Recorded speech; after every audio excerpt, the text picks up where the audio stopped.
দাঁড়া রে দানব। হে দানব, আমার নদীর পানি তুই খেতে পাবি না। আরে ভাই চল গা ধুই। ইয়াহু। আরে আরে ভাই, এত বড় নদীতে পানি কম কি করে হলো? কিন্তু ওই দানবটা প্রতিদিন আসে আর আমাদের নদীর পানি খেয়ে চলে যায়। তাহলে আমরা জলপরীরা কি খাবো? না খেতে পেয়ে আমরা মরে যাব। আমি বাঁচাবো বাড়ির হাত থেকে। ওই দেখো চলেছে দানব।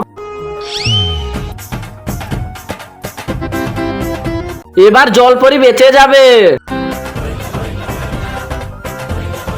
এই অসহায় বাবাটার জন্য কেইবার লাইক সাবস্ক্রাইব করবে? আমি জানি দুষ্টু বাচ্চারা লাইক সাবস্ক্রাইব করবে না, ভালো বাচ্চারা লাইক সাবস্ক্রাইব করে দেবে।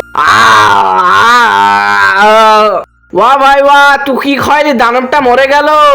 পানিতে বিষ দিয়েছিলাম। কি?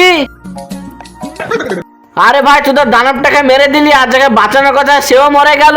কি? তোর ফাঁদে জলপরি মরে গেল। खत्म।